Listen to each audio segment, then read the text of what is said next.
Pero ngayon naman, babasahin na natin ang inyong mga comments habang umangat-ngat ako dito. At syempre, bilang mga judger at mga nag-merienda, Yes. decision kami if we will either take it or leave it.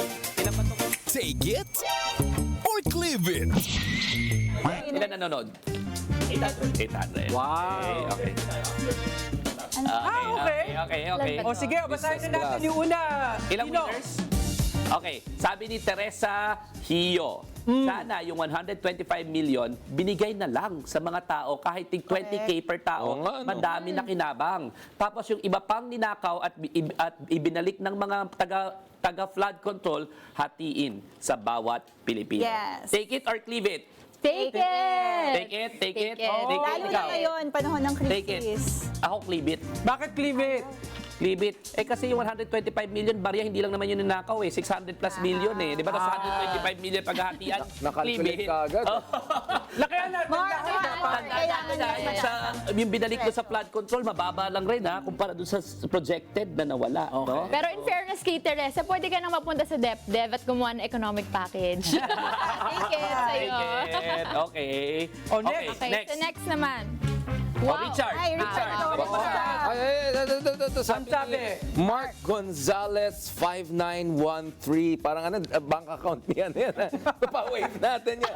Wow, Richard, hey there. Yan, kompleto kaya. Ay, hindi pala kasi wala si Cliff. Inapakan ko lagi ang show nyo since Persia episode.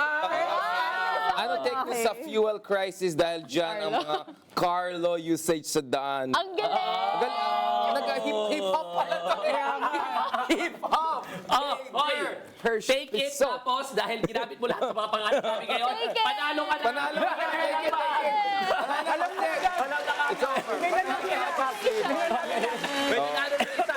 Uwian na to. Uwian na. Okay, and Oh, then... Sabrina, ano na yung next? Okay. Yung next, ito, galing kay Rowena Regalario. Yun. Good afternoon, Team Pinas. Bumaba ang rating ng nagtitiwala? Bakit bumaba lang? Bakit hindi Yun ang walang sinasabi ko. nagtitiwala? Wala naman kasi siyang ginawang tiwa-tiwala.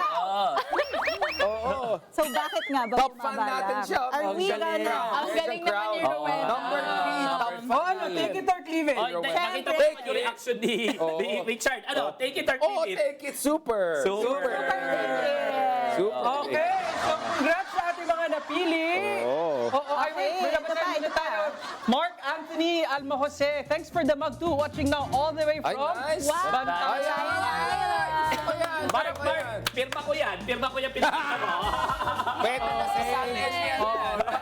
Oh, congratulations sa ating mga napili, lalo na yung may mahabang ni sinulat. But for now, let's Mahihap watch pa. this. May isa pa raw. May isa pa pa. Oo. May isa pa. Hindi, Siyempre gusto ko rin si Good Afternoon Team Pinas yung wala sa ano. So nanalo si Richard Hey there yan. Hindi no, 'di ba? Yung may card. Oh, yan. Dalawa na. Correct, Saka si correct. Rowena Regalario, Yeah. di ba? Congratulations, papadala po namin ng Team Pinas mug ninyo na may mga pirma ng mga host today. Ang biggest Special, attempt namin. nandito si Richard. Oo nga. Yun. Ang biggest attempt namin ito na makumpleto ha, pero hindi no. Hindi. Hindi. Oh, Si Clive. pero paalala lang natin, no, ang dami natin pinag-uusapan. Paalala natin. Bago ko masamid, marami tayong pinag-usapan, maraming nagbabangga ang mga opinion at pananaw. Pero lahat na sinasabi natin, ito isa lang ang pinaghuhugutan para ikabuti ang ating bansa.